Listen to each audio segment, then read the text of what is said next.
हाँ बस आधे घंटे में पहुँच रहा हूँ। आई नो सब मेरा वेट कर रहे हैं। मैं जल्दी से जल्दी आने की कोशिश करता हूँ। ओके बाय, रखता हूँ।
खूनी बहुत ही निर्दयी रहा होगा। कोई खूनी कभी रहमदिल हो ही नहीं सकता पूर्वी, मगर एक खूनी दिमागी तौर पर बीमार लगता है। जान से मार दिया और इसका हाथ भी काट दिया।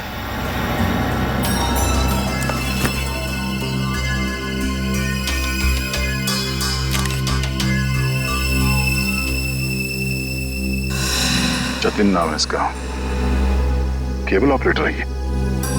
सर लगता है कहीं जा रहा होगा और रास्ते में ये सब हो गया।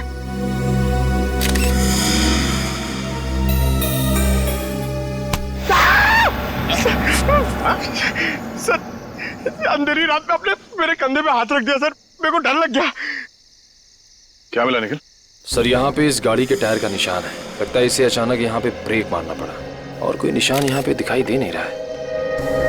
सर ये किसी इंसान का काम नहीं है सर, ये वही जुलाई वाली आत्मा का काम है सर। सर उसने इससे पहले इसी महीने इसी तरह दो लोगों के खून किए थे सर। आज 13 जुलाई है और उस दिन 4 जुलाई की अंधेरी रात थी। इसी आत्मा ने जीवन का एक पैर काट डाला और जीवन मर गया। किसी ने खूनी को नहीं देखा।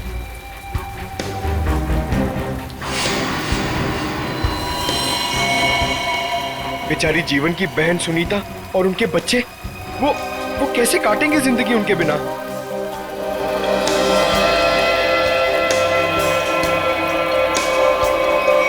और वो पार्लर वाली औरत, उसकी नाक और उंगली काट ली और किसी ने नहीं देखा उस आत्मा को। वो भी इसी खूनी आत्मा के हाथों मारी गई 5 जुलाई की रात को इसी तरह। लेकिन किसी ने तो देखा होगा खूनी को। नहीं सर, हमने कुछ नहीं देखा। जब तक हम अंदर आए रीना मर चुकी थी। ये कोई आत्मा का खेल नहीं है, ये किसी खूनी इंसान के बिगड़े हुए दिमाग का खेल है जो इसे आत्मा का किया साबित करना चाहता है। पूर्वी इस कार को अच्छी तरह से चेक करो, जितने भी उंगलियों के निशान है सब उठा लो। और तुम सब आसपास देखो कुछ मिलता है क्या।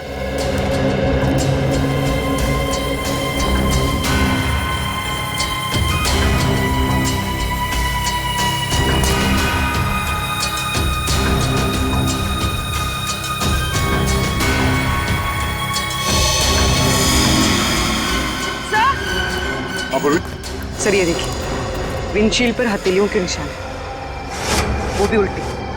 तो सर लगता है कोई उल्टा लटक के इस पे अटैक करने की कोशिश कर रहा था, तभी ये घबरा गया होगा और इसने अचानक ब्रेक मार दिया। और सर जतिन अपने आप को बचाने की कोशिश कर रहा होगा, इतने में खूनी ने अपना काम कर दिया। हो सकता है।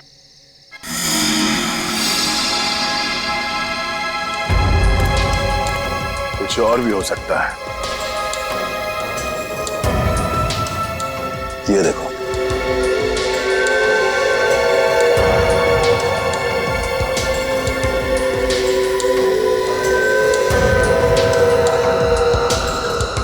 नंगे पांव के निशान जंगल की तरफ जा रहे हैं। विक्रम, लाश को फोरेंसिक लैब भेजने का इंतजाम करो। तब तक हम जंगल में जाके देखते हैं ये खूनी कहां गया है। चलो।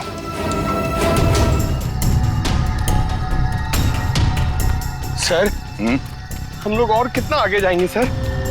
जहां तक सुराग नहीं मिल जाते वहां तक। सर अगर यहाँ सुराग हो ही नहीं तो? और अगर सुराग यहीं पे हो तो हाँ? पूर्वी, तुम इस तरफ देखना।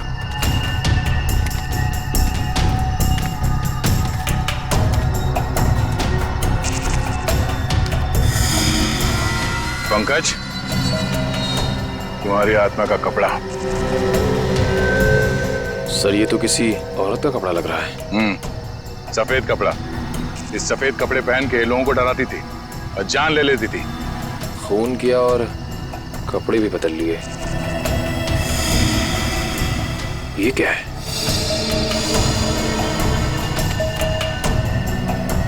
अरे ये क्या, मरा हुआ चूहा? अरे चूहा नहीं है पंकज, विग है। सर शायद उसी खूनी औरत का होगा। सर ये देखिए, लगता है खूनी ने अपने खून भरे हाथ पहुंच कर ये कपड़ा यहां फेंक दिया।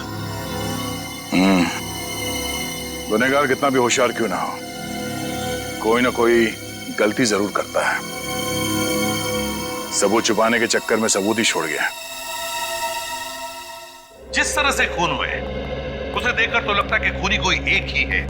पहले उसने उन तीनों को चाकू से मारा और फिर उनके शरीर का एक एक हिस्सा काट लिया। इन सबको देखकर लगता है कि उसके मन में बहुत नफरत भरी थी इन तीनों के खिलाफ। पहले उसने जीवन का पैर काटा, फिर रीना की नाक और हाथ की उंगली, और अब ये केबल ऑपरेटर जतिन, उसका तो हाथ ही काट लिया। और सर तीनों को इसी महीने में मारा है, जुलाई में। जरूर इसके पीछे कोई बहुत बड़ा राज है। और सर इन तीनों मरने वालों के बीच में कोई संबंध भी तो नहीं है। ऐसा कैसे हो सकता है काविन? कुछ ना कुछ तो संबंध जरूर है इन तीनों के बीच में। और सर जिस तरीके से खून किया है, खूनी बहुत ताकतवर है। हाँ, और बहरूपिया भी। खूनी बहरूपिया है, औरत बनकर खून कर रहा है वो, औरत बनकर। याद है ना उस जंगल में हमें औरत के कपड़े मिले और विग भी। काविन ये विग ही हमें उस खूनी तक पहुंचाएगा, ये विग ही पहुंचाएगा हमें। बस पता लगाना पड़ेगा ये विग कहां से खरीदा गया था और किसने खरीदा था। Yes sir. रेडी? यतिन के घर जाके उसके घर वालों से मिलो, उनसे बातचीत करो, पता लगाओ कि और कौन कौन जानता था जतिन के खंडाला ट्रिप के बारे में। हाँ साळुंखे,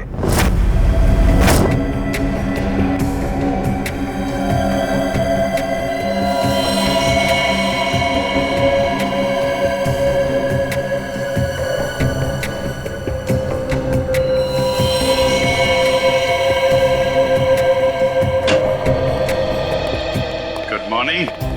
गुड मॉर्निंग। आपको भी good morning sir. Good morning. तो ये जतिन की लाश देख के कुछ पता चला घाव के बारे में? हाँ, जतिन का हाथ काटने के लिए जिस तरह का हथियार इस्तेमाल किया गया था, ठीक उसी तरह का हथियार जीवन और रीना के लिए किया गया था।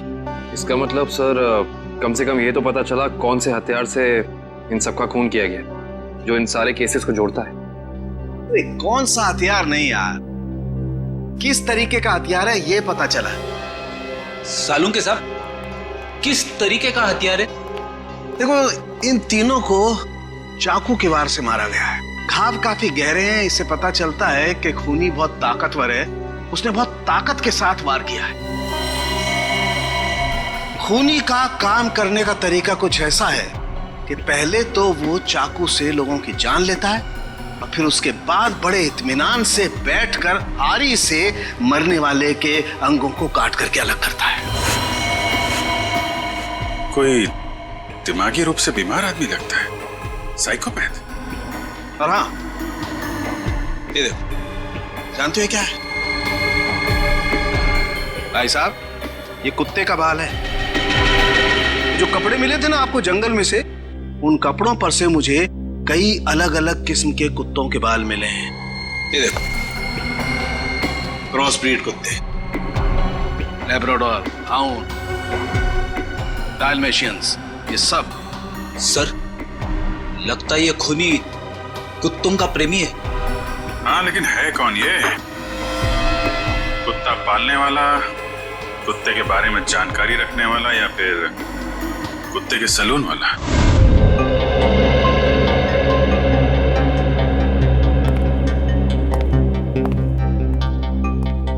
मैं और क्या बताऊं सर, मुझे तो विश्वास ही नहीं हो रहा है कि जितिन भैया को कोई क्यों मारना चाहेगा। वो एक सीधे साधे आदमी थे। अपने केबल नेटवर्क के बिजनेस के अलावा उनको फुर्सत ही नहीं थी कि वो किसी और विषय में सोचे। अच्छा, आपके अलावा और कौन जानता था कि जतिन खंडाला जाने वाले?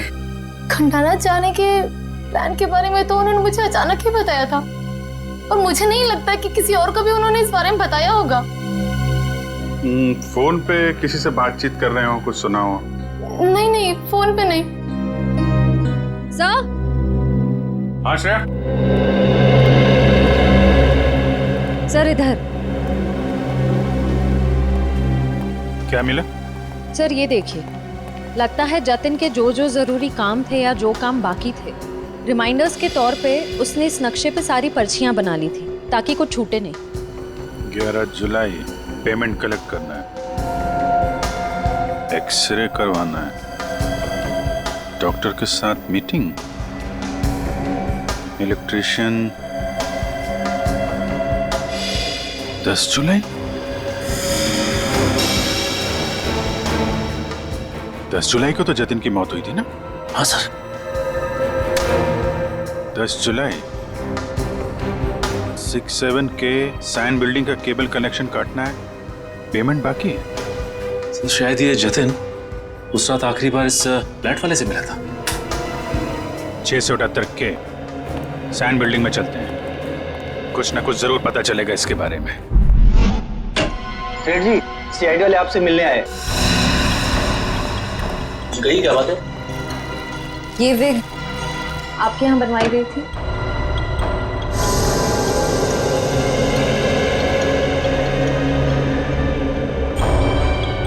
जी हाँ, ये हमारे यहाँ था। किसने बनवाई थी?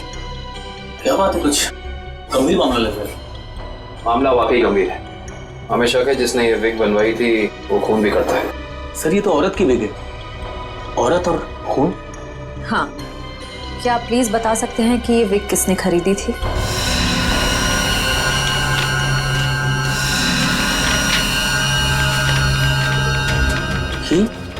क्या हुआ? सर ये खूनी नहीं हो सकती सर। ये खूनी हो सकती है या नहीं वो हम तय करेंगे। लाइए। क्या वजह? गोकुल धाम की दया में। अरे भाई साहब, आप थोड़े भाव तो आवाज भी कीजिए। हमारी सोसाइटी में सोने का आती है ना, वो तो हमेशा आवाज भी भाव ही लेती है। वो हमारी फैमिली सब्जी वाली है। अरे भाई बस आपका नहीं और मेरा नहीं, इससे 25 रुपए रखो। अरे बहन जी, इतना तो मुझे घर में पड़ता है। हाँ तो ये भी मुझे घर में ही लेके जाना है। अरे मेरे कहने का मतलब इतनी तो मेरी खरीद पड़ती है। गोकुल धाम सोसाइटी से पता कर लिया है, यहाँ पे नहीं कहीं आइए भाजी खरीदते। अरे लेकिन उसे ब्यूरो कैसे लेके जाएंगे? विग के बारे में बता के सर। विग के बारे में? अरे नहीं, गुस्सा हो जाएगी। एक काम करते हैं, ये उसे ना वो गरबा वरबा की बातें बता कर ना उसे मना देते हैं। वैसे भी हम दोनों को वो भाई मानती है ना। हाँ, ले जाओ, सब ले जाओ, सब ले जाओ, सब फ्री में लेके जाओ। अरे नहीं भाई, मेरी माँ हमेशा कहती है जब भी किसी को कोई भी चीज दो ना एकदम दिल से देनी चाहिए ताकि सामने वाले को संतुष्टि हो। और टप्पू के पापा भी ये बात मानते हैं। अरे बहन जी, मैं मानता हूँ कि ग्राहक भगवान होता है, उसकी इज्जत करनी चाहिए, लेकिन मैं ये सब्जी भी फ्री में नहीं दे सकता, मैं लुट जाऊंगा। अच्छा चलो भाई, बस ठीक है, आप जितने कहते हो ना इतने पैसे दूंगी बस। धन्यवाद बहन जी, धन्यवाद। बस सुनिए, मुझे वो धनिया और मिर्ची मुफ्त में चाहिए। चलो ठीक है, देता हूँ मैं। लीजिए बहन जी, ये लीजिए। पैसे आ गए अपने आप तो कमाल करते हैं भाई। हाँ थोड़ा और दीजिए। हाँ मिर्ची दी ना। अरे भाई, पंकज भाई, हाय कैसे हैं? हम ठीक है, आप कैसे रह रहे हैं? मैं एकदम मजे में। आप लोग यहाँ सब्जी खरीदने आए हैं? हाँ, सब्जी, भाजी। अरे हाँ, ये तो डेली भाजी खरीदते हैं हर रोज। हाँ, वैसे इनको देख के लगता ही है कि ये भाभी जी को बहुत मदद करते होंगे। एकदम पत्नी औरत है। है। अरे ये तो कुछ भी नहीं है, ये ना, ये तो डेली कपड़े भी धोते हैं। पंकज मुंह बंद कर, नहीं तो मैं तुझे धोऊंगा। वीक वीक वीक वीक वीक वीक। अरे ये तो कमाल का सुना, आप विग पहन के कपड़े धोते हैं।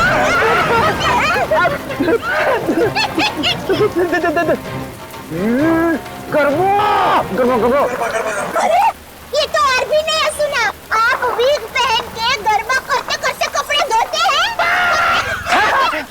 हाँ दयानंद, मैं हर काम ना गरबा खेलते खेलते करता हूँ। ये देखो। अरे फ्रेंडी भाई, अभी थोड़े दिन पहले तो आपको सिखाया था, आपको जरा ठीक तरह से नहीं आ रहा है। अरे दयाबेन, लगता है ये भूल गए, इन्हें जरा गरबा करना सिखाओ ना। अभी यहाँ अर्जेंट है। अर्जेंट है। हाँ ठीक है, सीढ़ी भाइयों का काम नहीं रुकना चाहिए। देखिए, हम लोग यहाँ रास्ते में गरबा करेंगे ना तो एक्सीडेंट हो जाएगा। गरबा करने के लिए थोड़ी जगह होनी बहुत जरूरी है। दयाबेन, टेंशन लेने की जरूरत नहीं है, फ्रेडी के पास है कैसी जगह।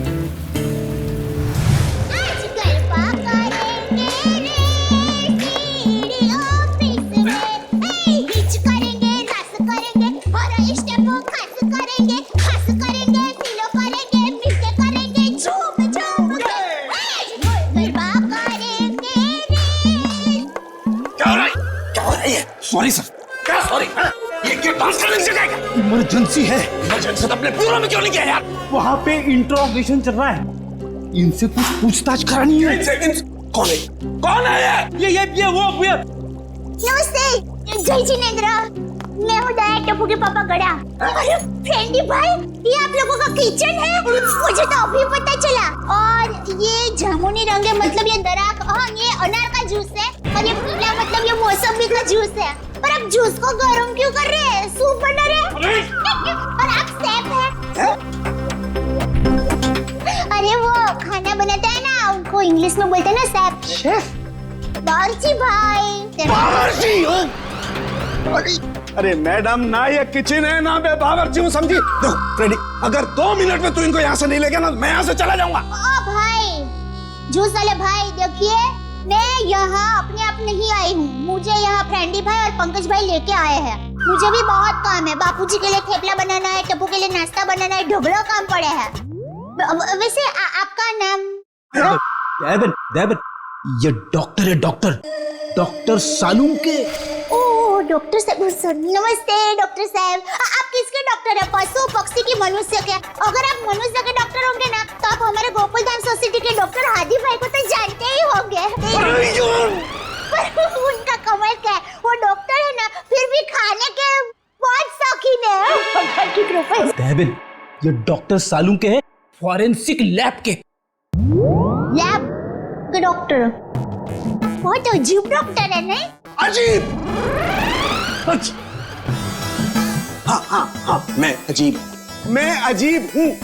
हूँ, मैं। बोलो, कर लो क्या करना, मैं अजीब हूँ। ये अजीब है और कान के गरीब है। अरे यार, कुछ सुनाई नहीं देता, कानपुर में हड़ताल है, कितनी जोर से बोल रहे हैं।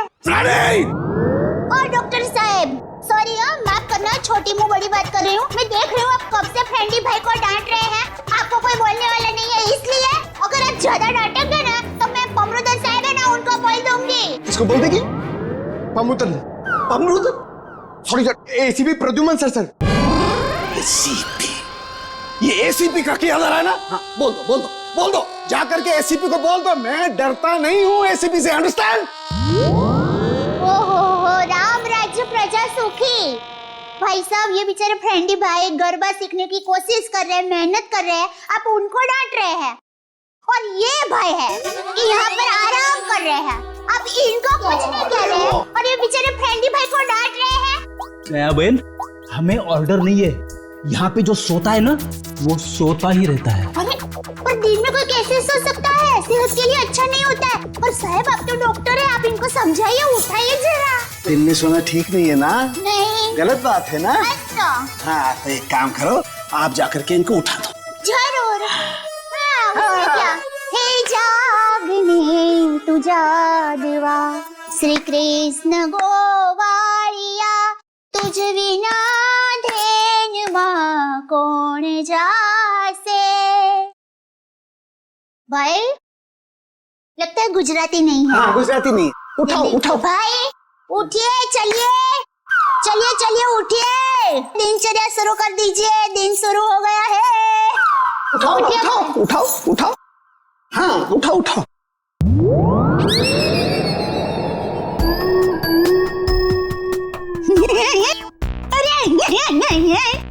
ये भाई आंखें खुली रख के सो गए हैं।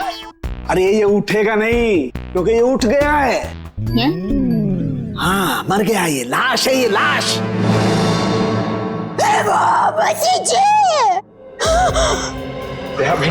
रहने दो, ये तो संसार का नियम है, जो एक बार आया है उसे जाना भी है। देखो यार, इन्हें भी जाना है, इन्हें भी ले जा यार, तू ले जा इन्हें, ले जा।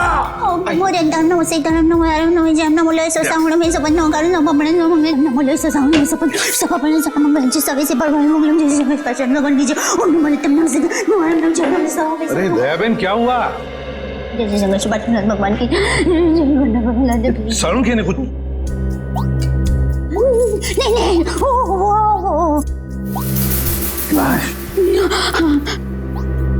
दयाबेन, ये फोरेंसिक लेबोरेटरी है, यहाँ पर लाशें पड़ी रहती है। तो इनको डर नहीं लगता? ये तो लाशों से बातें करते हैं।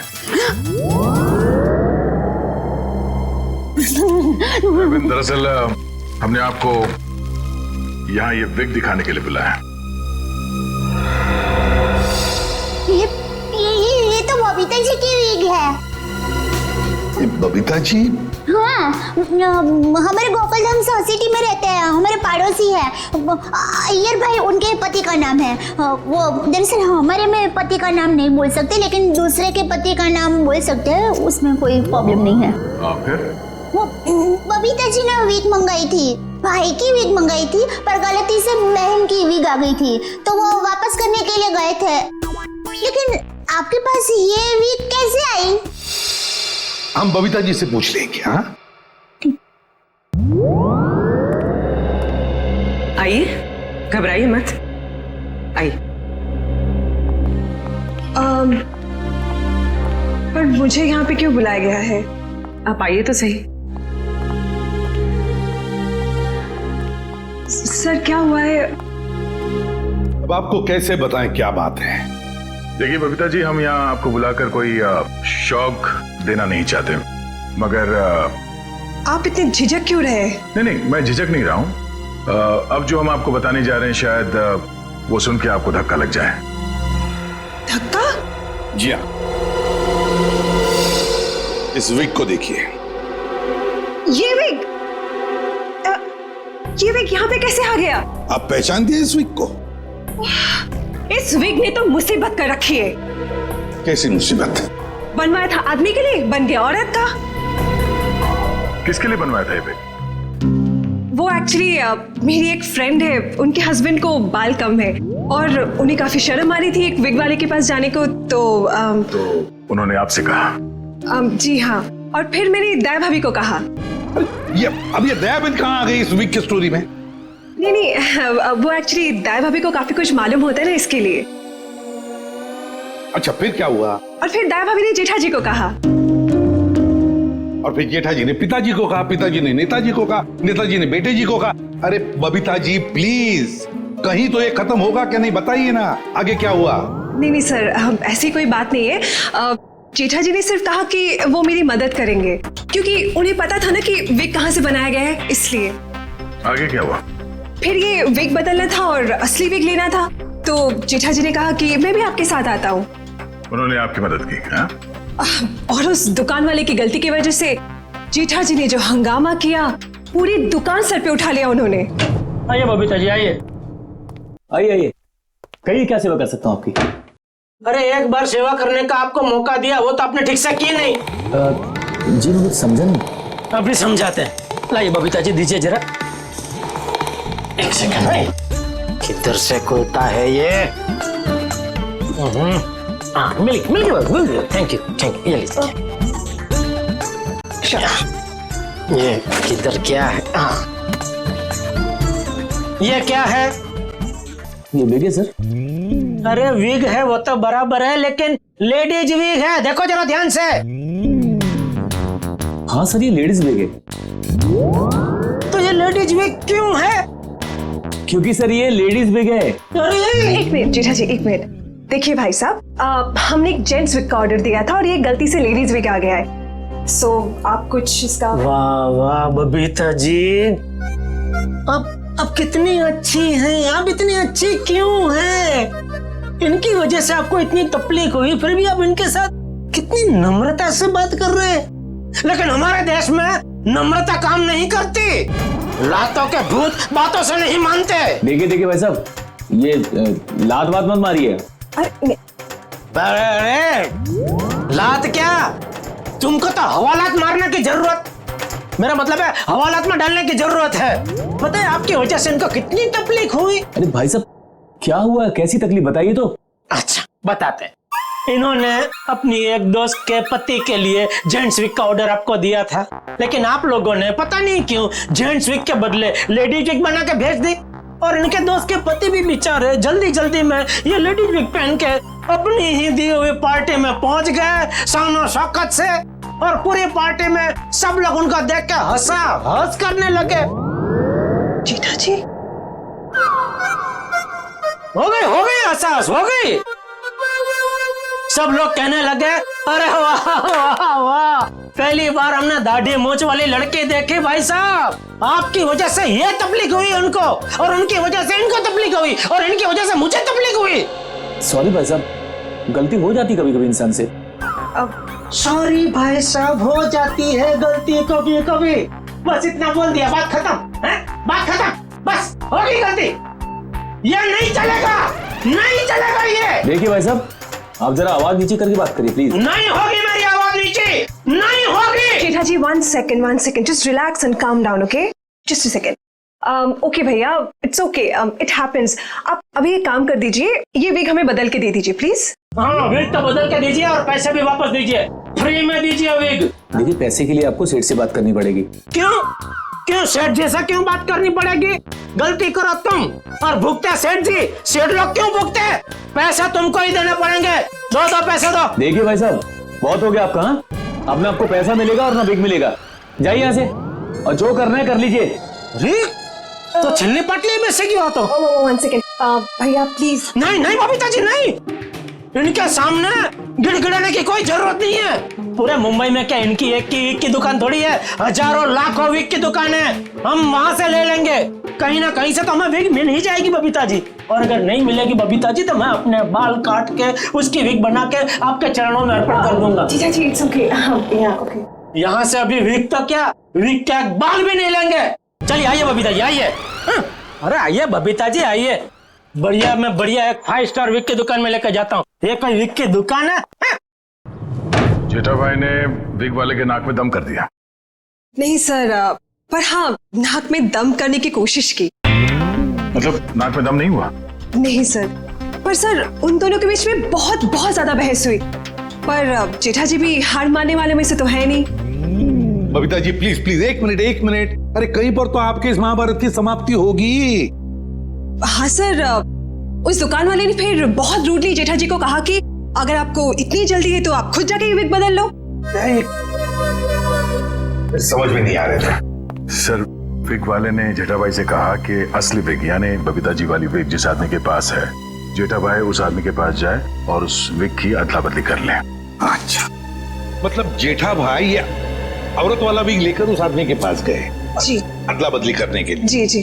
और आप भी गई होंगी उनके साथ? नहीं सर, मैं नहीं गई थी। आप नहीं गई थी? अरे ये तो बहुत अच्छा हुआ। आप जा सकती हैं, आगे की कहानी हम जेठा जी से पूछेंगे। पर सर आप लोग ये क्यों पूछ रहे हो, हुआ क्या है? बबीता जी खून हुआ है।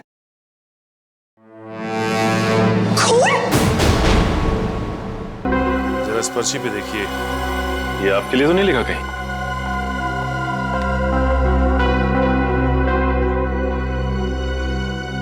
ये तो जतिन का लिखा हुआ लगता है। बिल्कुल सही पहचाना आपने। मगर ये आपके पास क्यों है? एक्चुअली जतिन का खून हो गया है। खून? खून? ये आप क्या बात कर रहे हैं सर? वो भी कल ही तो हमारे घर पे आए थे। और कल ही खंडाला रोड पर उनका खून हो गया, आपके घर से निकलने के बाद। कहीं आप लोग हम पर तो शक नहीं कर रहे? क्या करें, हमारा काम ही कुछ ऐसा है। शक से शुरुआत करते हैं और सबूत तक पहुंचते हैं। लेकिन हम क्यों मारेंगे उनको सर? हाँ, केबल की पेमेंट को लेके थोड़ा झगड़ा हुआ था हमारा, लेकिन क्या हम आपको खूनी दिखाई देते हैं? वो सब छोड़िए, आप ये बताइए कि जतिन यहाँ अकेला आया था या फिर उसके साथ में कोई और भी था? जी नहीं, वो अकेले थे। खंडाला जाने के बारे में कुछ बात कर रहा था वो? हाँ हाँ, वो कह रहे थे कि यहाँ से वो खंडाला जा रहा है। ये बात आप दोनों के अलावा और किसी ने सुनी थी? दरवाजे पे खड़े होकर जोर जोर से चिल्ला रहे थे वो। आते जाते ना जाने कितने लोगों ने सुना होगा, हम कैसे बता सकते हैं? ठीक है ठीक है, अभी हम लोग जा रहे हैं, जरूरत पड़ी तो दोबारा तकलीफ देंगे। सर, ये रीना रहती थी कालीन हाउस में और जतिन रहता था सुपांडी सोसाइटी में। सर, ये जीवन अपनी चचेरी बहन सुनीता और उसके बच्चों के साथ रहता था डायमंड अपार्टमेंट में। और ये तीनों के तीनों एक दूसरे से 1 किलोमीटर के दायरे में रहते थे। सर, लेकिन ये एक संयोग भी तो हो सकता है। कभी संयोग 2 लोगों के साथ हो सकता है, 3 के साथ नहीं। संयोग नहीं तो फिर क्या हो सकता है सर? इसका एक ही मतलब हो सकता है फ्रेडी, खूनी इन तीनों के आसपास ही रहता है। एक बात और है सर, मरने वालों में एक कॉलेज प्रोफेसर है, एक ब्यूटिशियन है और जतिन केबल ऑपरेटर है। ऐसी कौन सी वजह हो सकती है जिस वजह से खूनी ने इन तीनों को अपना शिकार बनाया होगा? फ्रेडी, एक काम करो, रीना के घर से जो फोटोग्राफ्स मिले हैं ना, लेकर आओ। कविन देखो, खूनी ने जीवन और जतिन इन दोनों के शरीर का सिर्फ एक ही हिस्सा काटा है, सिर्फ एक। मगर रीना की नाक भी काटी और उंगली भी काटी। क्यों सर? हाँ, ये देखो रीना की उंगली पर ये अंगूठी। सर, लगता है ये अंगूठी काफी महंगी है। और इसीलिए रीना की उंगली काटी गई फ्रेडी, इस महंगी अंगूठी के लिए। सर, अभी तक तो खूनी के बारे में पता नहीं चला है, अंगूठी कहां से ढूंढेंगे? फ्रेडी, ज्वेलरी शॉप में से खूनी ये अंगूठी अपने पास तो नहीं रखेगा, वो किसी न किसी ज्वेलरी शॉप में जाएगा ही ये अंगूठी बेचने के लिए। बस पता लगाओ शहर में ऐसा कौन सा ज्वेलरी शॉप है जहां पर ये अंगूठी बेची गई है और कौन बेचने आया था। हाँ सड़क है, पता चला कुत्तों के बालों के बारे में? अच्छा, एनिमल लवर्स क्लिनिक गोरेगांव में तनीषा नाम की एक लड़की का बुटीक है, वहां पे जेठालाल ने वो विग दी थी। ओके लेडीज, अभी तुम लोग जाओ, हाँ, बट कल टाइम पे आ जाना। कल हम अपने फैशन शो की प्रैक्टिस करेंगे। Okay, thank you. You can go now, leave it, मैं रख दूंगी। Bye bye.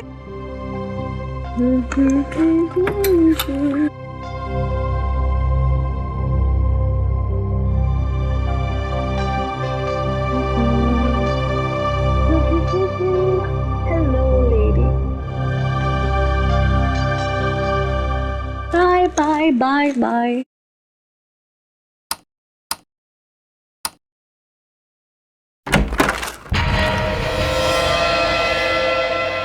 कौन है? कौन है?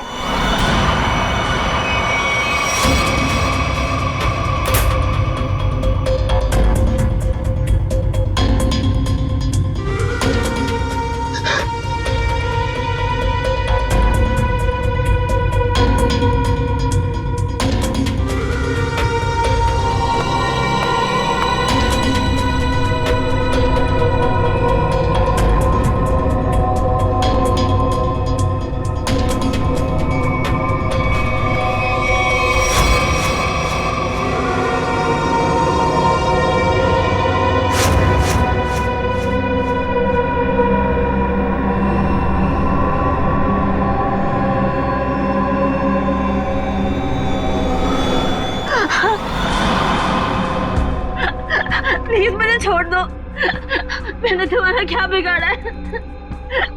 प्लीज मुझे जाने दो।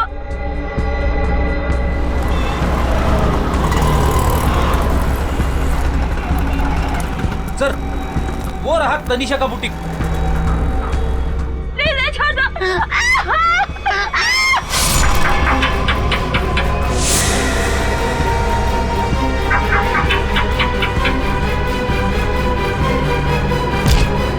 तनीषा,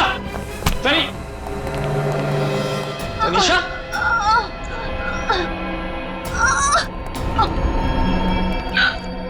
एम्बुलेंस बुलाइए जल्दी। संभाल के।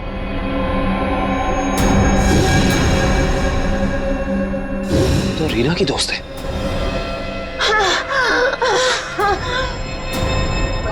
आखिर इस सबके पीछे है कौन? सीआईडी जी, कहिए क्या मदद कर सकता हूं मैं? डॉक्टर साहब, हम एक खूनी की तलाश कर रहे हैं जिसने 3 खून किए हैं। उसके कपड़ों से हमें कुछ ऐसे क्रॉसब्रीड कुत्तों के बाल मिले हैं जिसका डीएनए आपके यहाँ इलाज कराने वाले कुत्तों के डीएनए से मैच करता है। यहाँ हर रोज सैकड़ों लोग अपने कुत्तों के इलाज के लिए आते हैं। अब किसका बाल मिला है हम कैसे बता सकते हैं? कुत्तों का छोड़िए, हमें वो आदमी चाहिए जिसने खून किए। Sir, we are dog lovers.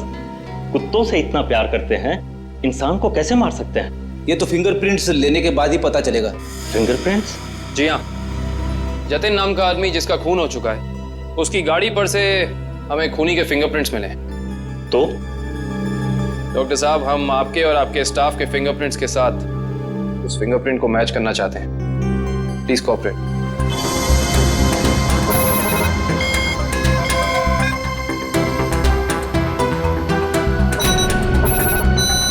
हाँ भाई।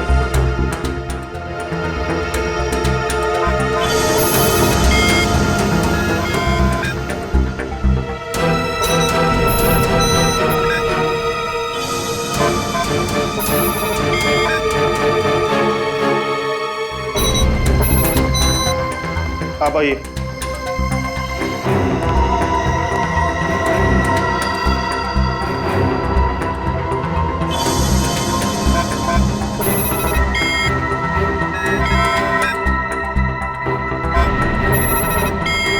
सर, इनका भी फिंगरप्रिंट मैच नहीं हुआ।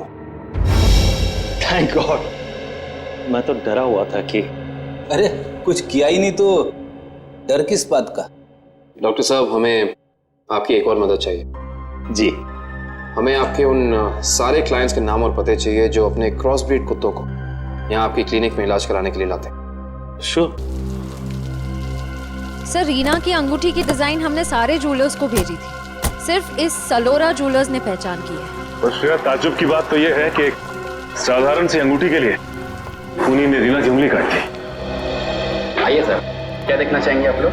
हम सीआईडी से हैं, हमने ही आपको कॉल किया था। ओह हाँ, आप लोग किसी लड़की की अंगूठी के बारे में जानना चाहते हैं? जी हाँ, इसी डिजाइन की कॉपी हमने आपको भेजी थी और इसी लड़की की वो अंगूठी है, रीना नाम है उसका। अंगूठी तो यही है, मगर ये अंगूठी मैंने किसी और के ऑर्डर पे बनाई थी। तो फिर किसके ऑर्डर से बनाई थी? देखिए, किसी का खून हुआ है, प्लीज। हाँ, बताता हूँ।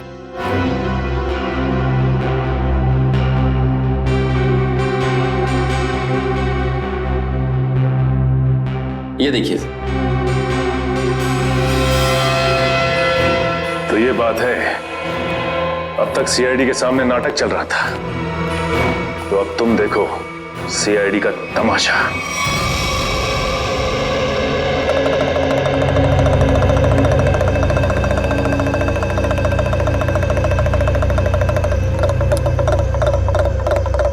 मेहरबान साहिबान, कदरदान, लाले दी जान, जल्दी आइए जल्दी। आपके सामने एक तमाशा पेश करने वाले हैं हम लोग। एक ऐसा तमाशा जो सच्ची घटना पे आधारित है, एक ऐसा तमाशा जिसे देख के आपके होश उड़ जाएंगे। जल्दी आइए मेहरबान साहिबान। अरे बहनों, भाइयों, दोस्तों, जल्दी आओ। छछूंदर के सिर पे चमेली का तेल, देखो रिश्तों का बनता बिगड़ता खेल। ये क्या है सर? ये आप लोग क्या कर रहे हैं?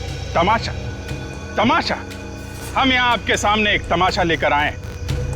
अच्छा लगे तो ताली बजाना, और पसंद ना आए तो जोरदार ताली बजाना, लेकिन ताली जरूर बजाना। तालियां।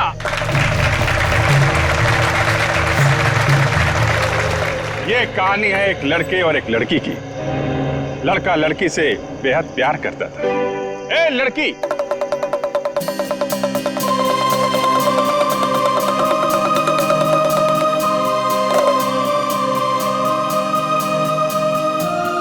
रीमा, मैं तुमसे बहुत प्यार करता हूं। मैं तुम्हारे बिना एक पल भी नहीं जी सकता।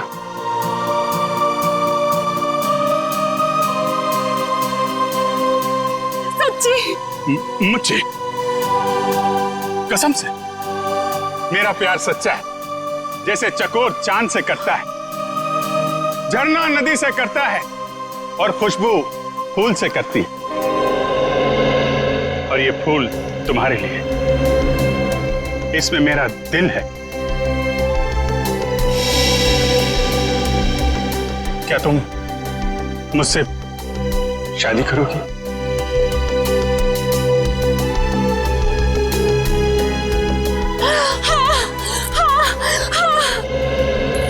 मैं तुमसे शादी करूंगी। मैं सिर्फ और सिर्फ तुम्हीं से शादी करूंगी। ये तुम्हारे लिए। शुक्रिया।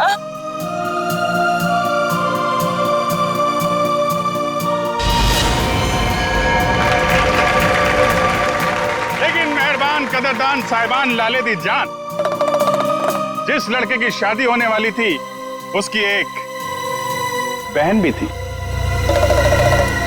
बहन, शुरू हो जा।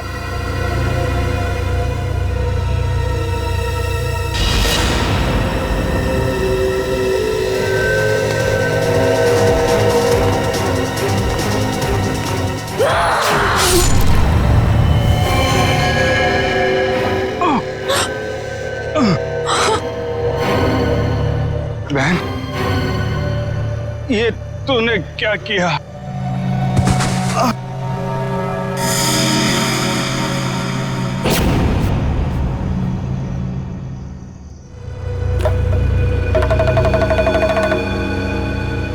मेहरबान साहिबान कदरदान, भाई को मारने के बाद भी बहन रुकी नहीं, उसने उसकी मंगेतर का भी खून कर दिया।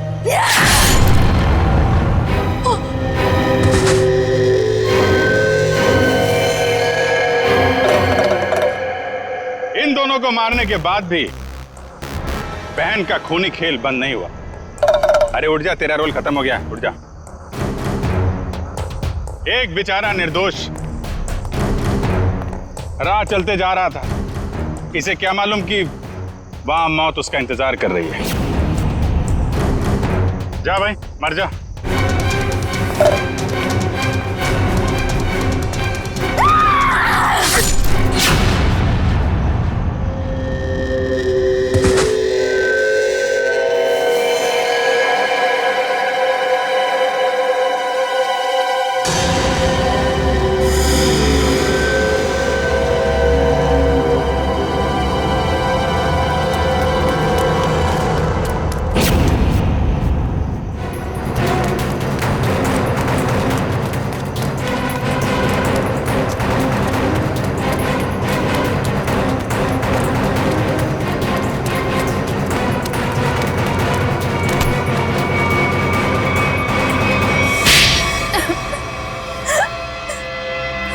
बताती हूँ, सब सच बताती हूँ। मैंने ही अपने चचेरे भाई और उसकी मंगेतर रीना का खून कर दिया, क्योंकि वो दोनों मुझे अपने घर से निकाल देना चाहते थे। मैंने जो कुछ भी किया अपने बच्चों के लिए किया। रीना मुझसे कई बार कह चुकी थी कि जब उसकी शादी जीवन से हो जाएगी तो मुझे जीवन का घर छोड़ना पड़ेगा। अपने बच्चों को लेकर कहाँ जाती? मैं एक तलाकशुदा औरत हूँ और ज्यादा पढ़ी लिखी भी नहीं हूँ, इसलिए मैंने सोचा कि तुम दोनों को अपने रास्ते से हटा देती हूँ, और मैंने वो ही किया। लेकिन मुझे लगा कि लोगों को मुझ पर शक ना हो जाए, इसलिए इसको सीरियल किलिंग का रूप देने के लिए मैंने जतिन का भी खून कर दिया। तुम्हें क्या लगा ऐसा करने से तुम बच जाओगी? हैं?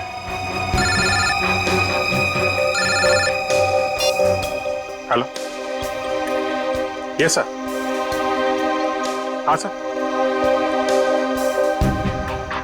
एएलसी क्लिनिक में तनीषा के साथ तुम ही जाती थी ना?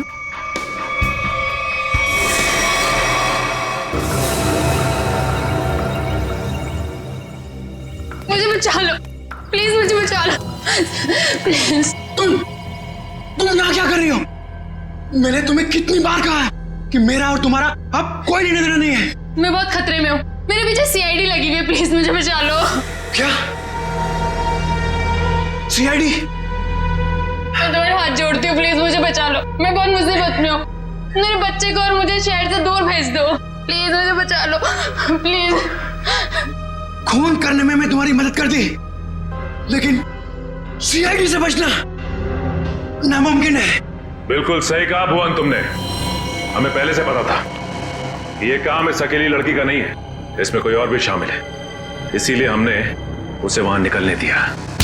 मुझे छोड़ दो सर, मुझे छोड़ दो, मुझे माफ कर दो। सीआईडी से आज तक कोई भी मुजरिम नहीं छूटा।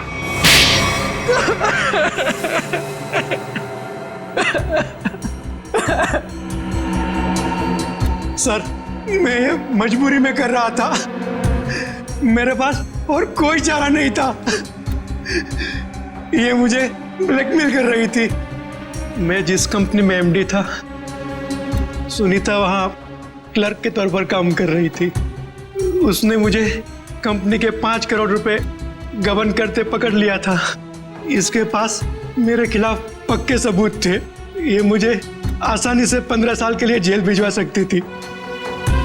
मैंने इसे रुपए देने चाहे, मगर इसने खून में मदद करने की शर्त रखी।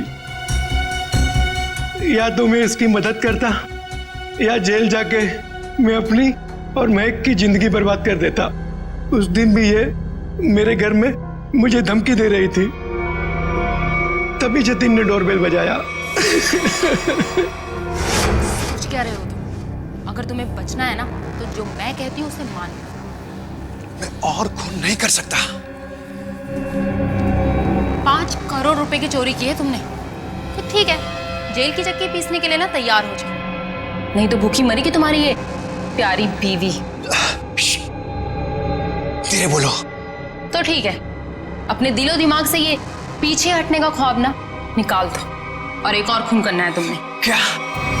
सुनीता ने हमें जतिन से लड़ते हुए देख लिया था और उसे जतिन के खंडाला जाने का प्लान पता था। और तुम दोनों ने मिलकर जतिन को मारने का प्लान बनाया है ना? हाँ, जीवन और रीना का खून को और उलझाने के लिए मुझे एक और शिकार की जरूरत थी। और तुम्हारा शिकार था बेचारा जतिन। जायदाद की लालच में तुमने 3 मासूम लोगों की जानें ली, 3 लोगों की जानें ली। और वो तुम, उसमें तुमने इसका साथ दिया। तुम भी उतने ही दोषी हो जितने की ये है। तुम दोनों को तो फांसी ही होगी, फांसी। एसीपी प्रद्युमन की विनती स्वीकार कर ली है कि सीआईडी टीम सुनीता के बच्चों की तब तक देखभाल करेगी जब तक वे बालिग नहीं हो जाते।